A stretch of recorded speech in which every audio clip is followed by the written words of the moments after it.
en quelque sorte, il symbolise l'exil républicain espagnol, puisqu'on a un grand poète qui est mort à Toulon en exil. Voilà. Donc, j'ai intitulé cette présentation « Les jours bleus d'Antonio Machado ».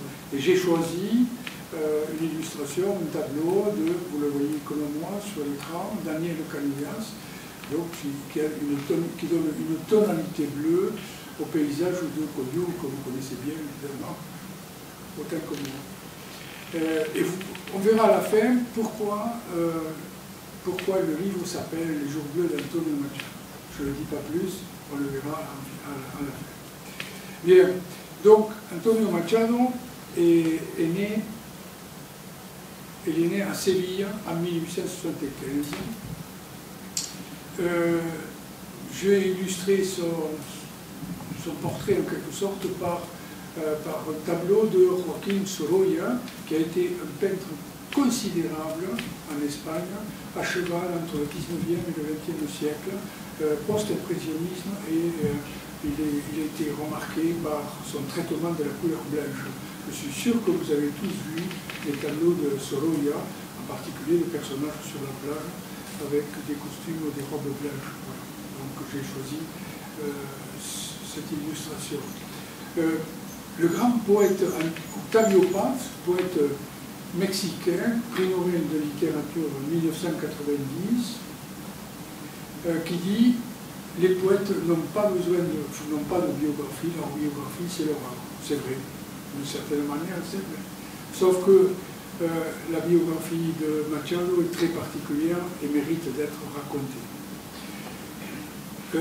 Machado, alors on ne va pas rentrer dans les détails, c'est les grandes lignes évidemment qu'on va voir. Machado est né dans une famille de républicains. Son grand-père qui a joué un rôle très important parce qu'il était soutien de famille aussi, mais aussi c'était un intellectuel puisqu'il était universitaire. Il dit ceci, il n'y a que la République qui peut sauver la patrie d'un avenir obscur. Je répète parce que c'est mal lu. Il n'y a que la République qui peut sauver la patrie d'un avenir obscur. Donc c'est dire, en quelque sorte, l'attachement de cette famille pour la République. À l'époque, il fallait le faire quand même. Donc, voilà. Ça, c'est la première chose. La deuxième, c'est qu'il a fait ses études, en tout cas, dans l'institution libre d'enseignement, institution libre d'enseignement, dont le fondateur est Ginés de los Ríos, que vous avez sur la photo, juste au milieu, grand intellectuel, grand pédagogue, philosophe, et donc qui a fondé cette école, qui évidemment tranchait sur l'école de l'époque. Vous savez qu'en Espagne, l'école était le domaine de la religion de l'Église. Donc, c'est pour ça qu'elle s'appelle enseignante institution libre. C'est le contraire de la France. En France, l'école libre, c'est celle qui est à l'écart de l'école laïque française. En Espagne, au contraire. L'école libre, c'est celle qui s'affranchit de l'Église. Donc, ici, c'est une école libre.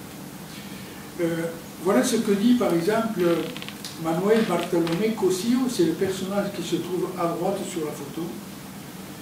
Il dit « Moi, messieurs, je confesse que j'ai une foi inébranlable dans le maître. Donnez-moi un bon maître. Il inventera le matériel d'enseignement. Il fera que l'assistance soit parfaite.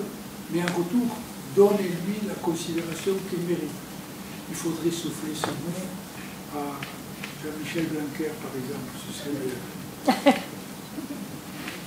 Donc, c'est pour, en quelque sorte, donner le ton de ce qu'était cette école. Donc, Antonio Machado est passé par cette école, et il a été formé, évidemment, à cet esprit-là. Voilà ce qu'il dit lui aussi. Ce qui est important, c'est d'apprendre à penser, à utiliser notre propre cerveau. Évidemment, aujourd'hui, ça paraît être presque un lieu commun de dire ça, mais évidemment, on est en Espagne au début du siècle dernier, c'était pas pareil. Donc dire ça marquait évidemment un esprit tout à fait différent de ce que ça pouvait être à l'époque. Donc voilà l'environnement d'Antonio Machado.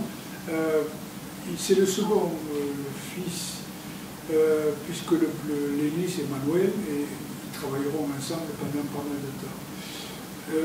Je dis ça parce que très souvent, je vais trop vite, ils partiront, Manuel et Antonio vont partir disons, fin du 19e siècle, début du 20e siècle, ils vont partir à Paris. Ils vont rester 2 ans à Paris, feront des traductions pour subvenir à leurs besoins. Mais surtout, ce qui est important, c'est qu'Antonio Machado c'est là que va naître la vocation de poète d'Antonio Machado. Il va découvrir la poésie de Verlaine et d'autres poètes, et donc là, il va devenir poète à partir de ce moment-là. Le grand-père, ils vont partir, ils vont quitter Madrid, ils vont s'installer à...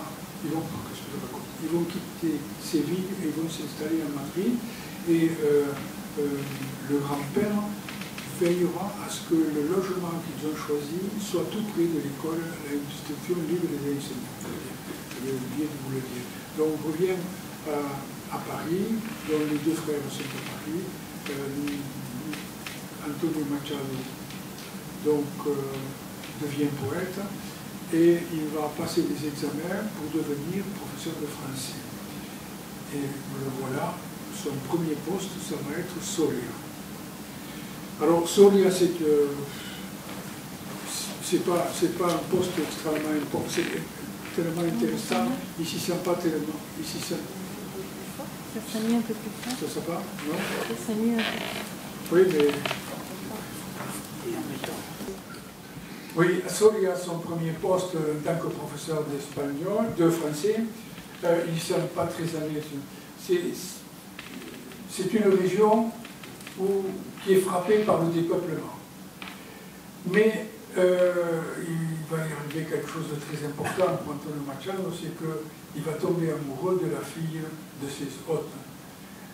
Parce qu'il est dans une maison d'hôtes, la famille Izquierdo, et ils ont une fille de 15 ans qui s'appelle Léonore. Et Antonio Machado va tomber amoureux de Léonore, et non seulement il va tomber amoureux, mais il va se marier avec elle. Donc, une très grande différence d'âge. Lui, il a 34 ans, elle en a 15 quand ils se connaissent. Détournement de l'hiver, presque. Mais finalement, ils se marient. Bon. Mais le problème, c'est que très peu de temps après, à 18 ans, Léonore meurt de tuberculose. Et Antonio Machado est inconsolable. Ça sera un traumatisme pour lui. Sauf que, bon, il découvre la Castille à ce moment-là, et la terre de Castille. Et il a écrit son premier recueil de poèmes, c'est pas son premier, mais son recueil le plus important, qui s'appelle Campos de Castilla, les champs de Castille, où il est question de la terre de Castille, avec ses hommes, avec ses souffrances. Et donc, ce livre a un grand retentissement, et à partir de là, il sera extrêmement connu en Espagne. Donc, voilà son passage à Soria. Et puis, il part, et son deuxième poste, ce sera Baeza. Baeza, c'est un poste qui se trouve en Andalousie, mais là, c'est pareil. C'est un poste qui n'est pas intéressant, parce qu'il n'y a pas de vie culturelle à Baeza. Et en plus, il dit lui-même que la région se trouve à 800 mètres d'altitude, ça ressemble presque à une petite Castille, de là où il vient. Bien, donc, il va se consacrer à des études, à la philosophie, à une réflexion. Et comme il a découvert la Castille et qu'il s'intéresse à la terre et aux hommes, il va approfondir cette réflexion. Et il va se retrouver, en quelque sorte, dans la série de, disons, la pléiade de docteurs de l'époque, qu'on appelle la génération del 98. Donc, Generación del 98, c'est-à-dire donc Antonio Machado, Azorín, Pío Baroja, et puis son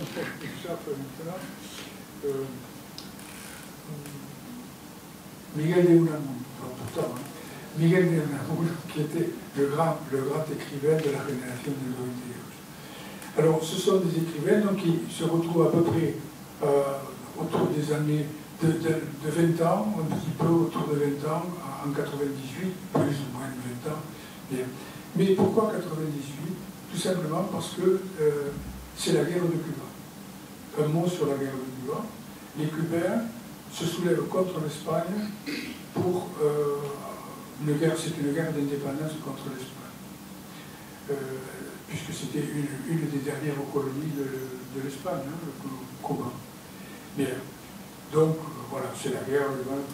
Le problème, c'est que l'Espagne est très loin de Cuba et elle a du mal, en quelque sorte, à mener une guerre contre les Cubains. Mais il va se passer quelque chose. C'est que dans la rade de La Havane, il y a un bateau nord-américain qui s'appelle le Maine. Et un beau jour, ce bateau explose. Prend le bas de combat aux États-Unis, on accuse l'Espagne d'avoir mis des bombes dans le Maine et qui l'ont fait exploser. Par conséquent, c'est un cas de guerre, un cas belli. Et les États-Unis déclarent la guerre à l'Espagne. Évidemment, l'Espagne ne fait pas plus. C'est le désastre de la guerre de Cuba, et donc Cuba perd ses colonies, et les États-Unis s'emparent en quelque sorte de cette période. Il n'y avait pas que Cuba, il y a aussi les Philippines et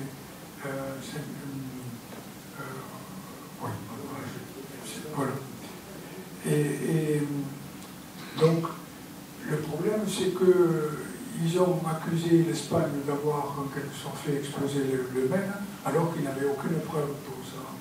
Et 11 ans après une étude qui a été faite, l'explosion avait été provoquée par les machines du Maine et non pas par des bombes qui auraient été posées dans le bateau.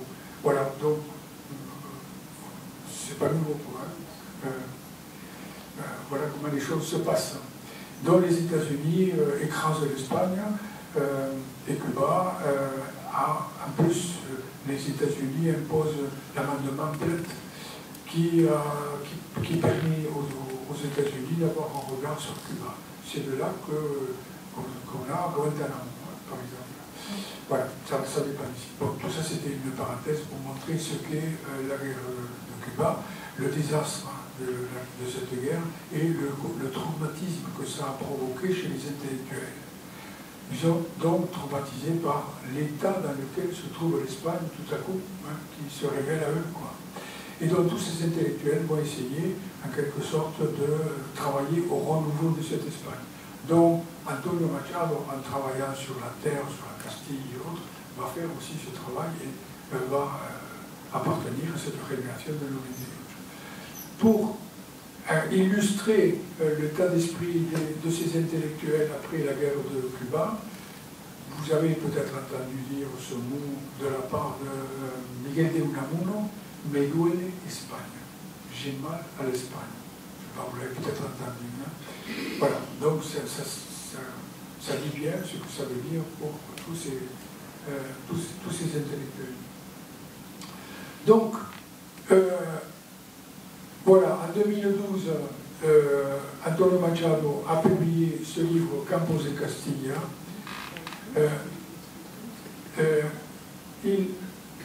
Pourquoi j'ai dit 1912. Pardon? Il a dit 2012, je crois. Ah, 1912. Non, on avait... 1912, pardon. 1912. Je suis mal, hein? 1912. Ah, c'est pas grave. Non, non, vous avez raison. Donc, il a écrit Campos de Castilla, donc, il avait auparavant écrit Soledades, mais c'était une poésie très introvertie, qui n'a rien à voir évidemment avec la poésie qu'il développe dans Campos de Castilla. Par exemple, dire pour quel était l'état d'esprit de Machado pour Campos de Castilla, il dit ceci: Sabemos que no es patria el suelo que se pisa, sino el suelo que se labra. Nous savons que la patrie n'est pas la terre que l'on foule, mais la terre que l'on laboure. Donc, terre et travail et les hommes. Voilà ce qui intéresse Antonio Machado. Bien, donc, il va partir. Ensuite, prochain poste, c'est Segovia. Avant d'aller à Segovia, il a tenté d'aller à Madrid. Et il a voulu se faire en quelque sorte aider par Fresnel de los Ríos. Je lui dis, est-ce que tu ne pourrais pas appuyer ma candidature pour un poste à Madrid? Et Fresnel de los Ríos lui dit, je ne peux pas et je ne dois pas. Donc c'est pour dire quelle était la rigueur de cet homme à cette époque-là. Donc il arrive à Segovia et tout de suite il organise ou il crée le siège de l'Université populaire de Ségovie. Et donc il donne des cours gratuitement pour ceux qui souhaitent les prendre. Alors, voilà, vous avez là la Casa de los Picos, c'est la photo qui est en bas, à gauche. La Casa de los Picos, les Picos, ce sont ces pointes de diamant qui sont sur cette façade. Rien de plus à Segovia. Bon, c'est pas une ville non plus qu'il aime beaucoup, il ira parce que bon, il se rapproche de Madrid.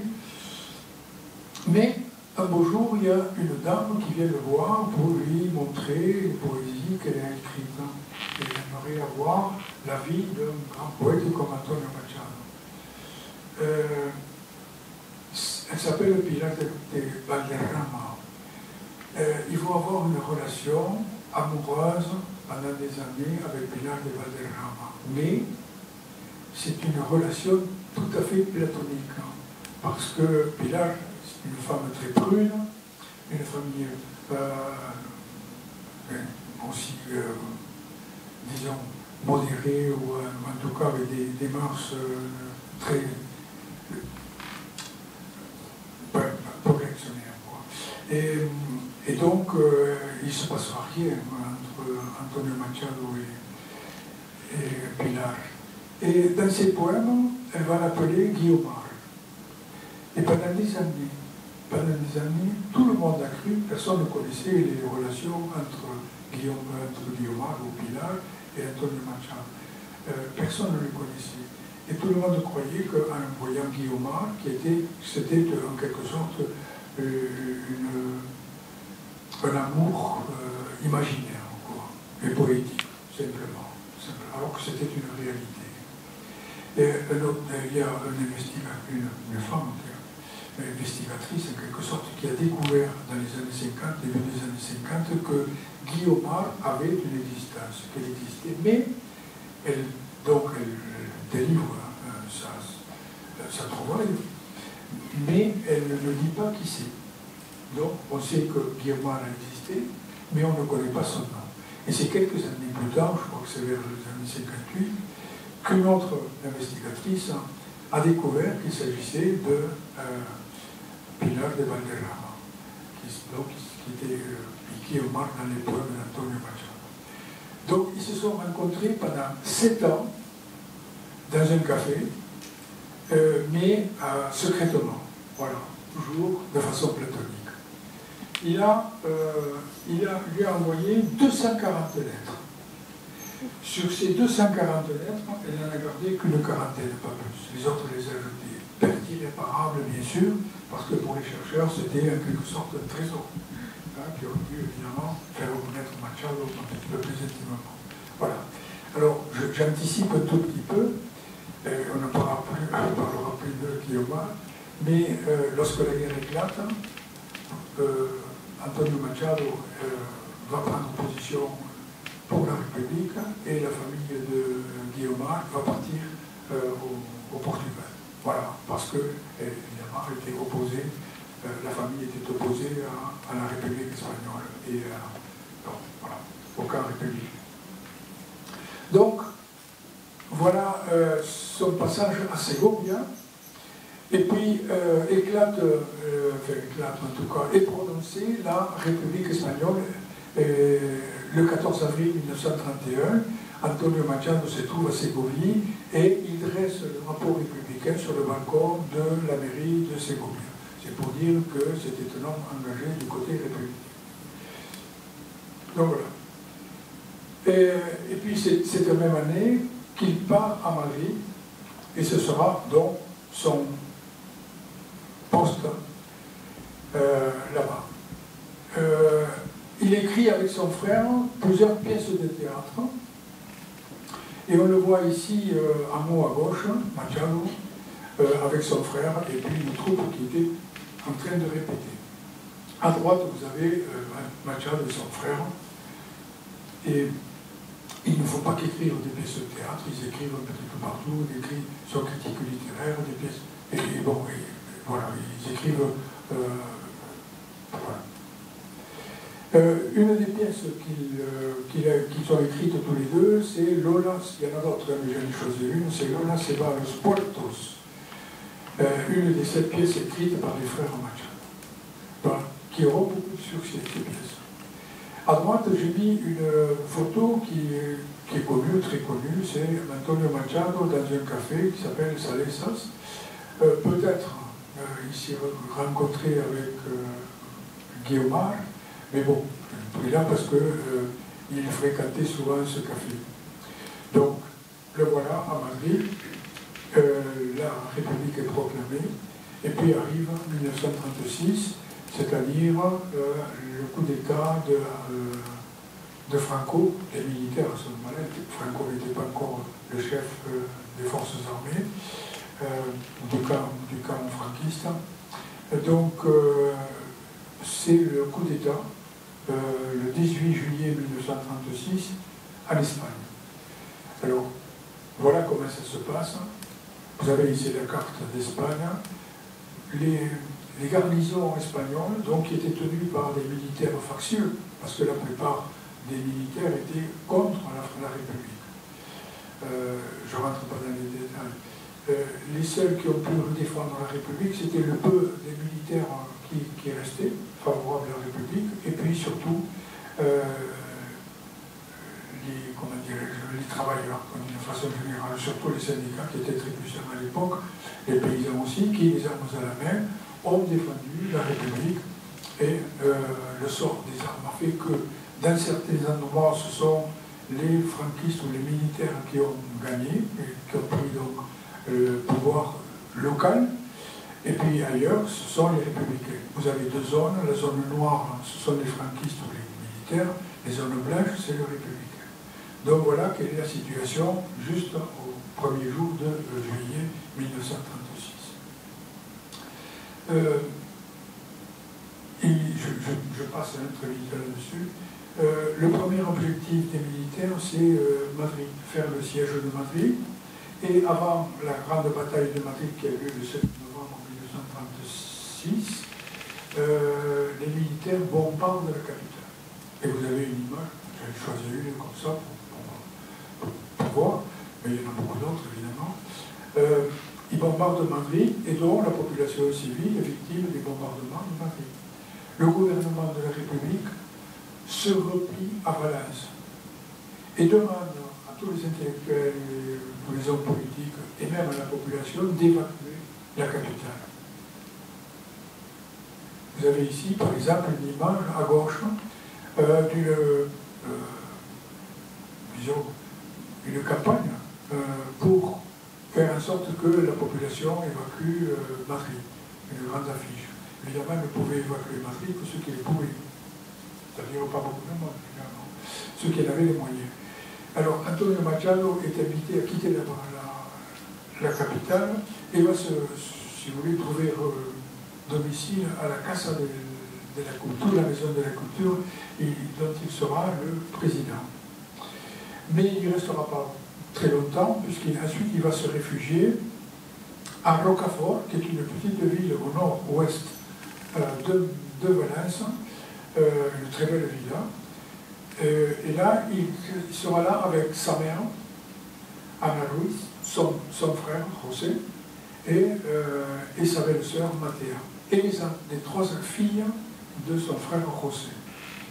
Les 3 filles partiront, peu de temps après, en Russie, puisque à partir de 1937, il y a toute une campagne d'évacuation des enfants, justement, pour qu'ils soient à l'abri des bombes et de la guerre, et sont envoyés dans beaucoup de pays d'Europe et en Russie. C'est un des pays qui reçoit des enfants républicains espagnols. Alors, en Angleterre, en Grande-Bretagne, en Belgique et en France, évidemment. Beaucoup d'enfants sont allés se réfugier en France. Voilà. Donc les 3 filles vont partir en Russie, à ce moment-là c'était l'URSS, pour être à l'abri des bombes. Et la famille va se trouver là, donc à Rocafort, pendant quelques temps, et continue à écrire. J'ai oublié de dire que quand il était à Madrid, Antonio Machado a écrit des articles sous le pseudonyme de Juan de Mairena. Alors c'est Juan de Mairena, c'est lui finalement, donc, qui se représente aussi, et ça lui permet de dire, en fait, de présenter une pensée philosophique, voilà, avec des idées, des pensées qui sont dans ces articles qui signés Juan de Mairena. Ce livre sera publié, enfin, ces articles seront publiés sous le nom de Juan de Mairena, donc, qui fait partie de l'œuvre d'Antonio Machado. Donc, ils sont à Rocafort. Et puis, le danger se précise, et le gouvernement de la République part de Valence pour se réfugier à Barcelone. Et donc, tous les intellectuels font pareil, et Antonio Machado aussi. Et donc, Antonio Machado va partir et se réfugier à Barcelone. Bien leur en a pris, parce que peu de temps après, le 15 avril 1938, les franquistes vont couper la zone républicaine en 2 et vont arriver jusqu'à la Méditerranée. C'est le 15 avril 1938. Donc l'Espagne républicaine se trouve coupée en 2 zones. Une, c'est le centre, Madrid, Valence, Alicante. L'autre, c'est la Catalogne, avec bien sûr la capitale de Barcelone. Donc, Antonio Machado se trouve à Barcelone. Et ils vont se réfugier avec beaucoup d'autres intellectuels à l'hôtel Majestic. Et il va continuer à écrire, toujours, bien sûr, des articles, en particulier des articles où il aura des propos virulents à propos de la non-intervention et du rôle de la Société des Nations qui s'est tenue à l'écart, évidemment, du conflit. Donc voilà, il va rester quelque temps à l'hôtel Majestic, puis ensuite il y aura une résidence qu'on lui prête du côté de Montjuïc, hein, les hauteurs de Montjuïc, une très belle villa, et il passera quelque temps dans cette villa. Donc, le dernier article, vous l'avez sur l'image, sera publié le 6 janvier 1939 avec le journal La Vanguardia, où il écrivait, évidemment. Le problème, c'est que les franquistes approchent, et vous avez ici, par exemple, le bombardement de Barcelone, un petit peu avant la prise de Barcelone qui aura lieu le 26 janvier 1939. Quelques images, évidemment, de la population, soit qui part vers l'exil, soit qui regarde les avions qui bombardent la ville. Et donc, Antonio Machado, en quelque sorte, est prié de partir comme tous les autres intellectuels. Alors, petite parenthèse, les intellectuels, alors c'est le ministre de la Culture de l'époque, de la Généralitat de Catalogne, c'est Carles Pi i Sunyer, qui lance en quelque sorte l'ordre d'évacuer Barcelone pour tous. Alors, je dis pour les Catalans, c'est qu'il demande aussi à tous les Catalans, les écrivains catalans, de partir du côté de la frontière pour se réfugier. L'idée, c'était qu'il fallait surtout que la langue catalane soit préservée. Et donc, qui pouvait la préserver le mieux, c'était les intellectuels et les écrivains. Donc, il y a un convoi qui va partir vers la frontière, mais du côté du Pertus, et ils iront aboutir au Maspachès. J'en ai parlé samedi dernier. Voilà, donc lui, Antonio Machado, va partir de notre côté. Il va partir avec une série d'intellectuels, et ça va être le chemin de l'exil en Espagne. La première étape, ce sera le Mas Rasset, près de Sevilla de Tête, pas loin de Gérone. Et là, il va retrouver un certain nombre d'intellectuels aussi, Corpus Barga, et qui va l'accompagner pour passer la frontière. Et ensuite, là, on le voit assis sur la photo à droite, en bas, et son frère, José.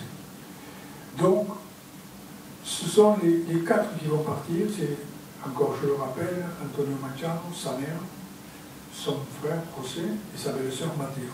Donc, tous les quatre. Ils arrivent donc au Mas Saint-Lazare. Et puis au Mas Saint-Lazare, ils vont rester 3-4 jours. Et la maîtresse de maison s'appelait Yusia Teixo. Et Antonio Machado demande à la maîtresse de maison si elle ne peut pas lui prendre en charge la valise qu'il avait, où était évidemment, où il y avait des tas de documents, peut-être des poèmes, peut-être des textes, enfin, de toute façon riches, mais certainement riches de tous ces écrits. Évidemment, Lucia Texido lui dit, écoutez, je ne peux pas prendre cette responsabilité, c'est pas possible, je ne peux pas garder cette valise. Je suis désolé, mais non, c'est trop de responsabilité. Bon, donc, évidemment, Antonio Machado repart avec cette valise. La santé militaire va envoyer, les voitures étaient hors circuit, si vous voulez, ne pouvaient plus fonctionner, donc la santé militaire leur envoie des ambulances qui leur permettront de rejoindre la frontière. Donc, ils repartent.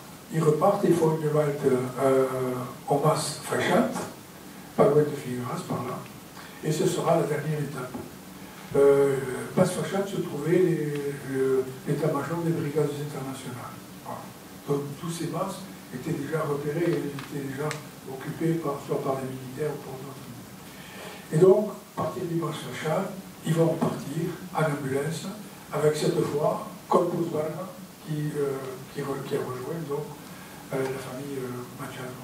Et puis ils arrivent, évidemment, du côté de Portbou. Ils passent Portbou et regardez évidemment, voilà. Et ils arrivent à Portbou, vous connaissez tous évidemment, près de chez vous, là, le col des Balitres, hein, entre Portbou et Sermer. Voilà une image du col des Balitres au moment où Antonio Machado arrive. L'ambulance ne peut plus fonctionner, ne peut plus passer. Vous voyez, c'est pas possible. Donc, ils abandonnent l'ambulance et ils abandonnent aussi la valise. Et pensant peut-être qu'ils allaient la récupérer un peu plus tard. Ils la récupéreront jamais et la valise est perdue à jamais. Donc ils vont arriver à la frontière et Corpus Barga va négocier en quelque sorte le passage auprès du chef de la frontière, ou du chef de police de la frontière. Et donc, le chef de police de la frontière va les laisser passer. Et donc, le groupe va descendre jusqu'à la gare de Cerbère. Et à la gare de Cerbère, ils vont trouver un wagon dans une voie de garage et ils vont passer la nuit là. Nous sommes là le 27 janvier 1939. Et le lendemain, ils prennent tous le train pour partir. Et ils vont s'arrêter. Antonio Machado et sa famille donc, va s'arrêter à Coyuro. J'ai illustré, si vous voulez, cette page par un petit dessin d'enfant qui était à la colonie du centre espagnol de Cerbère. Je vous ai dit tout à l'heure qu'en D37, il y a eu des évacuations d'enfants et à Cerbère, il y a eu tout de suite la création d'une colonie centre espagnol des enfants de républicains.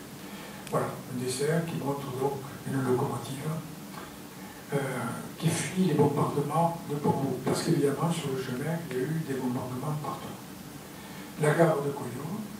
Et quand ils descendent de la gare de Coyuro, le 28 février 1939, à 17h30, le chef de gare leur indique, chef de gare, qui ne savait pas que c'était Antonio Machado. Non, pas du tout. Donc, c'était un voyageur comme un autre. Espagnol, mais un voyageur comme un autre. Et il lui indique le Mas Quintana, le Mas, le cinéma, l'hôtel Quintana, qui se trouvait en bas de l'avenue, et que là, il pouvait s'y loger. Voilà, donc la famille descend, tant bien que mal, parce que la mère d'Antonio Machado est très fatiguée, c'est presque Corpus Bar qui la prend dans ses bras pour l'amener jusqu'en bas, et puis bon, le reste de la famille.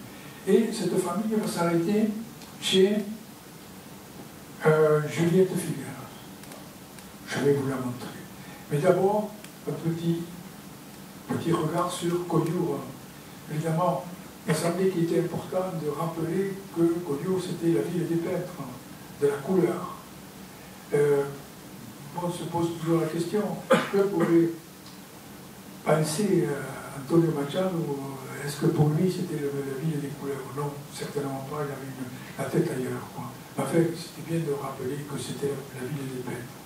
Donc, ils descendent et ils arrivent donc à la promenade.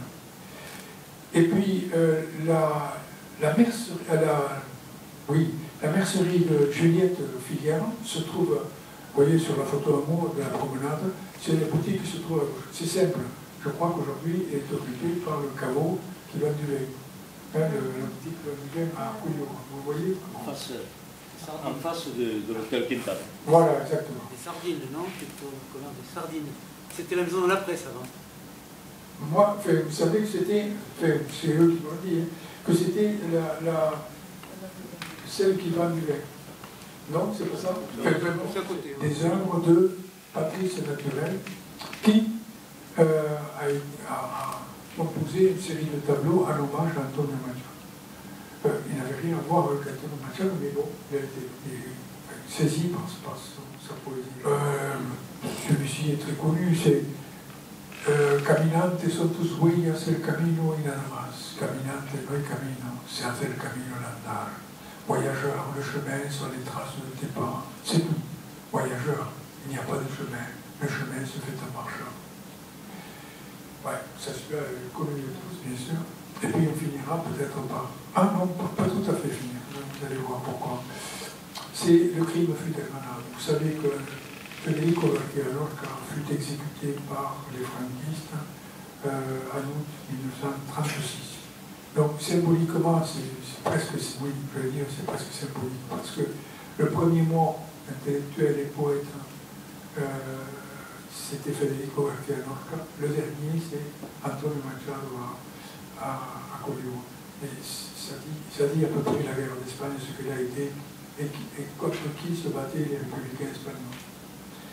Voilà, donc, vous savez que García Lorca est dessiné, donc vous avez deux dessins, un à gauche, qui représente l'Alhambra de Granada, et à droite, c'est Ramírez de Lucas, qui était un torero, et donc qui était mort, et c'est pour ça qu'il a représenté avec des larmes. Se vivió caminando entre fusiles por una calle larga, salir al campo frío, aún con estrellas de la madrugada, mataron a Federico cuando la luz asomaba. El pelotón de verdugos no osó mirarle a la cara. On le vit avançant au milieu des fusils par une longue rue, sortis de la campagne froide, sous les étoiles, au point du jour. Ils ont tué Federico quand la lumière apparaissait.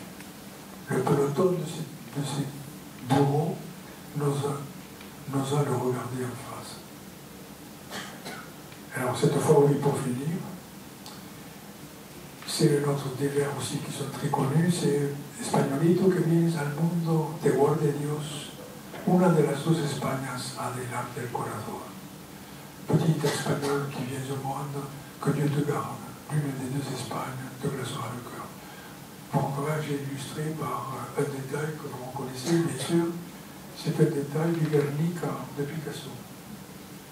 Alors, moi, j'aurais voulu que ce détail soit dans le livre, mais la famille Picasso, enfin les descendants de Picasso sont très, très, très gourmands. Ils demandent beaucoup d'argent pour tout et n'importe quoi, alors que le tableau appartient au musée Reina Sofía de Madrid. Il appartient à Reina Sofía de Madrid. il faut quand même payer des droits à la descendance de Picasso. Alors elles m'ont demandé, dit bon, d'accord, oui, bon, ça vous fera tant et tant, mais il va falloir que vous publiez dans le livre la totalité de l'œuvre, c'est-à-dire tout le tableau. Si vous connaissez le tableau de Guernica, vous voyez la place qu'il prend. Bon, je ne sais pas où le placer, bon, je dis, tant pis, on ne peut pas. Mais je trouvais qu'il illustrait assez bien ces vers de l'Espagnolite que viene al mundo. Et puis pour finir, enfin, c'est le retrato Fatou.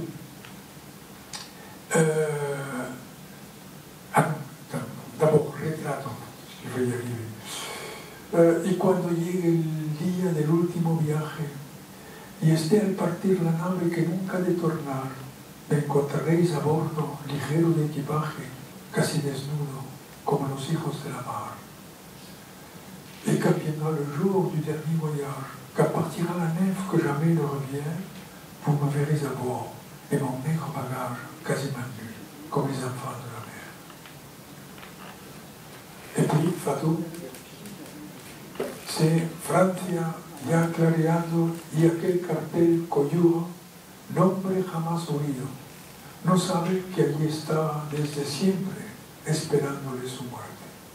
La France, le jour se lève et cette plaque Coyuro. Elle n'a jamais entendu. Il ne sait pas que là, depuis toujours, elle l'attendait sa mort. Voilà. Je vous ai mis pour le faire le tableau avec les différentes villes où est passé le Torre Machado. Donc, d'abord la première Soria, deuxième Baeza, troisième Madrid, Segovia, ensuite Madrid, ensuite Rocafort et ensuite Barcelone. Et j'ai pas mis Coyuro évidemment parce que vous connaissez aussi. Voilà. Merci.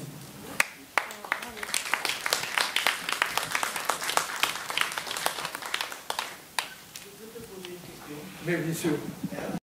À quel moment ils se sont séparés et un peu comment? Qui? Manuel? Manuel et Ah Antonio. non, mais ils se sont séparés avant. Il n'était pas à Rocafort, Manuel. Ah, oui, non, justement. Non, oui, d'accord. Ils étaient à Madrid. Mais je crois, alors, ça, je le dis avec des pincettes. D'abord, Manuel est allé dans le camp franquiste. Surprenant, hein? L'explication, c'est qu'il se trouvait à Burgos lorsque le coup d'État a éclaté, voilà, je ne sais pas. Mais en tout cas, il a choisi le camp des franquistes. Mais il n'était pas à Rocafort. Il était à Madrid, et même peut-être qu'à un moment de la guerre, il n'y était pas. Il a voulu venir à Collioure, mais en retard, à l'enterrement, il est arrivé en retard à Collioure. Oui. Mais bon. Donc... Il y a des points communs avec Benjamin, je le disais tout à l'heure. Bon, la valise qui est le symbole, bien sûr, l'objet de l'exil, symbole de l'exil, qui pour Benjamin contenait certainement un brouillon de la thèse sur l'histoire, de son dernier livre, qu'il a noté tout le temps, qui a été perdu, puisque cette valise a été mise au tribunal de Figueres, et puis paraît-il, il y a eu une inondation, et on a perdu la valise. Et du côté de Machado, je pensais qu'il avait couché à la gare de Cerbère, c'est là qu'on avait volé la valise, où il y avait les derniers poèmes. Non. Non, il a laissé la valise dans la voiture avant de passer la frontière. Et puis, c'était à la gare. Non.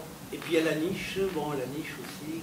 C'est incroyable. Benjamin a été mis dans une niche, on l'a payé avec l'argent qu'il y avait dans cette valise, et au bout de 5 ans, personne n'est venu récupérer, donc on l'a mis dans la fosse commune. C'est pour ça, c'est drôle, c'est deux intellectuels de part et d'autre de la frontière à une année de différence. Hein.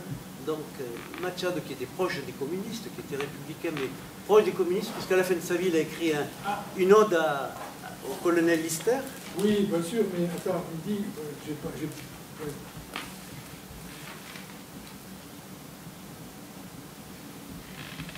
Donc Lister qui passait à Bagnoul, donc on appelait la route chemin Lister, qu'on a appelé ensuite Lisa Pitco, et maintenant ce chemin Benjamin. Je sais que je connais ta thèse, on en a déjà parlé, mais quand même la direction est à peu près la même. Hein. Donc il y a des photos de Lister à Bagnoul qui est passé. Oui, bien sûr. Oui. Alors, il dit ceci, par exemple, Je ne suis pas marxiste, mais je savais mesurer et apprécier la contribution réelle et potentielle du marxisme dans la libération de l'homme. Ensuite, il dit l'amour que j'ai vu chez les miliciens communistes pour protéger le palais du duc d'Albe n'a d'équivalent que la fureur des fascistes à la détruire. Par exemple, je ne me lasserai jamais de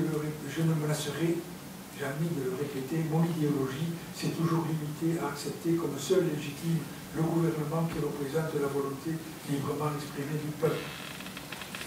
Voilà. Il dit aussi, je ne suis pas un véritable socialiste, mais un vieux républicain, toujours à côté du peuple.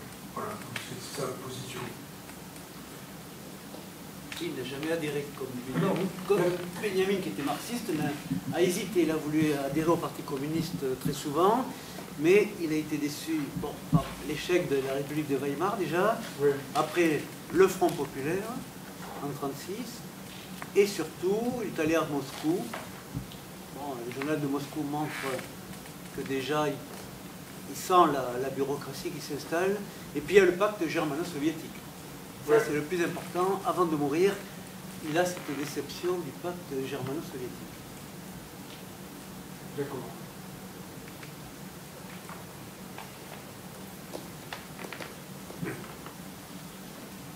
Une question ?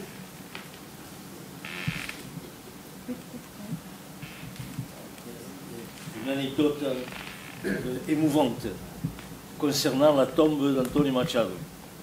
C'est que beaucoup de jeunes, étudiants ou non, et les moins jeunes, venaient et prenaient une petite poignée de terre. J'y avais vu des étudiants du Brésil qui avaient pris une poignée de terre, dont périodiquement les employés municipaux de la ville de Collioure allaient rapporter de la terre pour que les gens puissent prendre le poignet. Vu de mes yeux vus. Oui. Mais il se passe toujours quelque chose, il y a toujours des moments d'émotion sur cette tombe. Moi, j'ai accompagné plusieurs groupes quelquefois. Et il y a un groupe particulier qui m'a marqué parce que c'était un groupe qui s'appelait Mémoire sociale. Et ça dit tout déjà, qui venait du Nord. Et ils faisaient chaque fois un groupe, ils étaient tout un groupe, ils avaient donc formé aussi leur chorale. Et chaque fois qu'ils allaient quelque part où il y avait une histoire, en particulier une histoire sociale, ils s'imprégnaient des chansons de poèmes pour les chanter. Et voilà. Et donc, ils étaient venus et m'avaient demandé si je pouvais les accompagner ici et là, un peu partout. Donc, on est allé sur la tombe d'Antonio Machado et ils ont chanté des chansons. Ils ont chanté des chansons de la guerre d'Espagne. Voilà. Et puis, la question s'est posée. On était tous ensemble, je ne sais pas, une vingtaine ou plus de personnes. Et donc, la question s'est posée, mais Antonio Machado a écrit des poèmes qui ont été mis en chanson par Joan Manuel Serrat. C'est une très belle chanson. Mais c'est dommage que vous n'ayez pas appris ce genre de chansons parce que c'est pas très bon. Et à côté de nous, il y avait un couple de personnes âgées, mais petits comme ça, tout discret, qui s'étaient ajoutés au groupe. Mais il n'y a pas de raison pour qu'ils restent pas là, quoi, ça. Et ils étaient là, ils écoutaient, ils s'imprégnaient de tout ce qu'on disait et tout. Ils venaient certainement directement d'Espagne. Donc ça se voyait que... Et puis, au moment où on a fini de dire qu'on aurait pu chanter ces chansons, elle a commencé à chanter, et à chanter une chanson de Joan Manuel Serrat sur le poème d'Antonio Machado. On est resté, alors là, c'est... Enfin, tout le monde a pleuré, quoi. Parce que c'était un moment très très fort. Et c'est pour dire que là, il y a ces instants qui sont terribles, extraordinaires.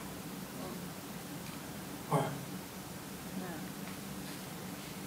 C'est l'expression les jours heureux, les jours bleus, c'était pas une référence aux jours heureux du Front populaire en 1936.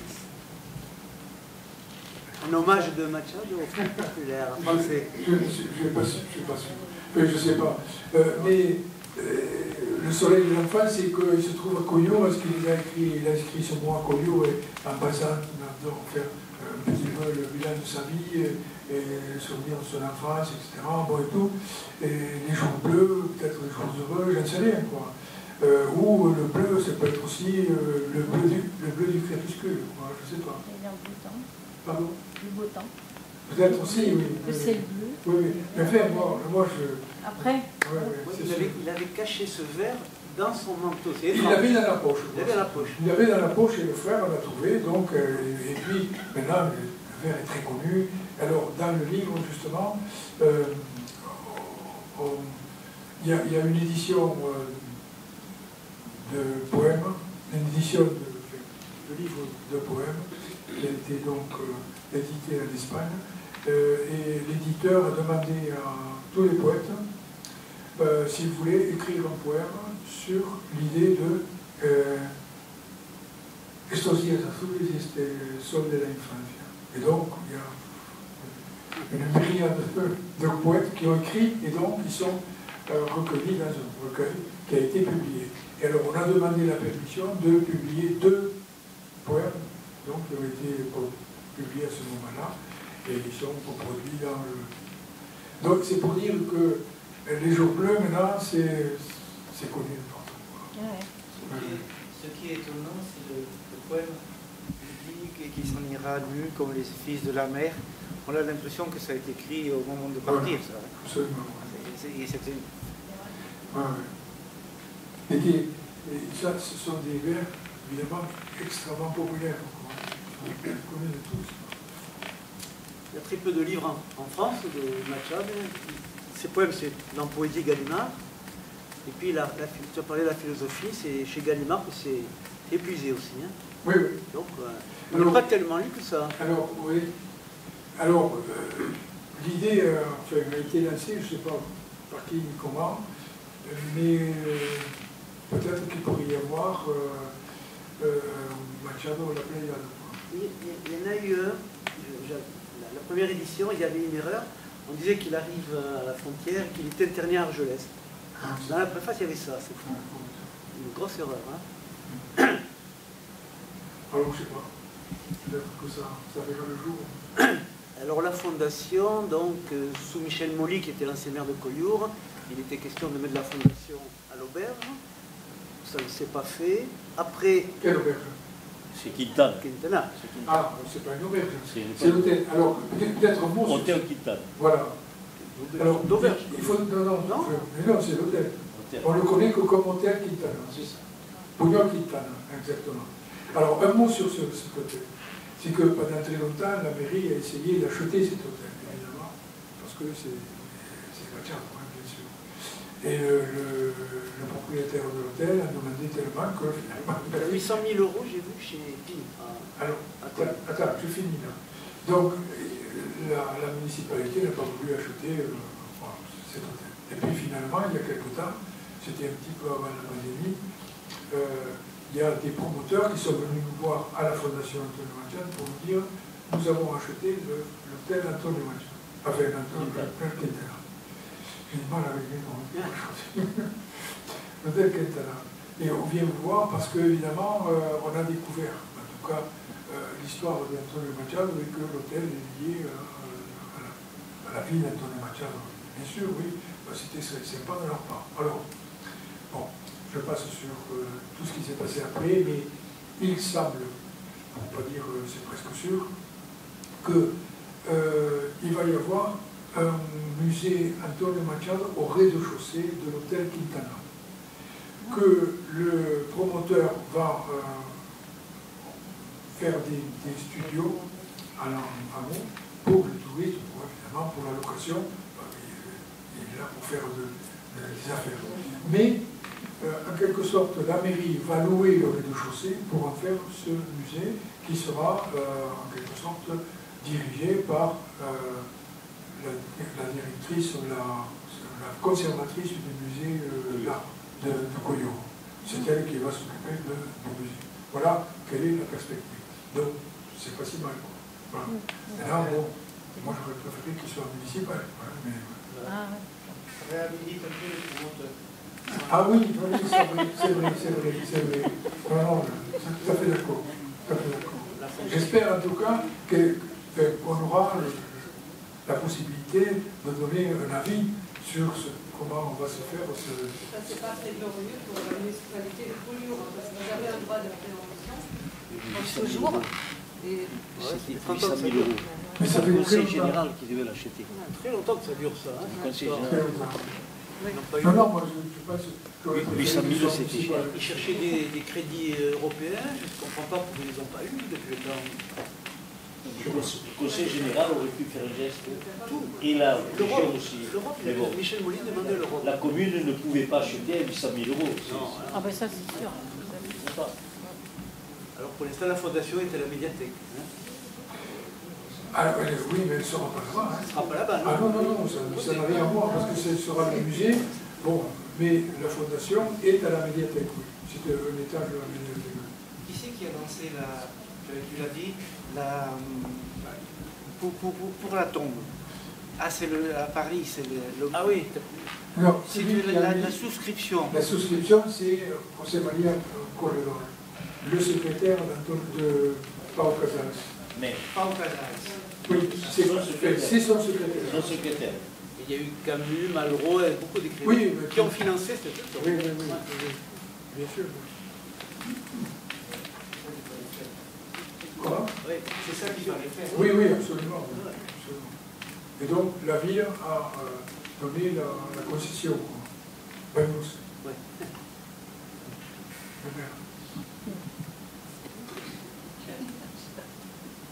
Ouais, terrible. Fondation. Puis le temps, bon, que de temps perdu. Ouais. Et oui, il y a des échafaudages. On est en train de rénover. Mais oui, parce que il retape l'hôtel. Bien.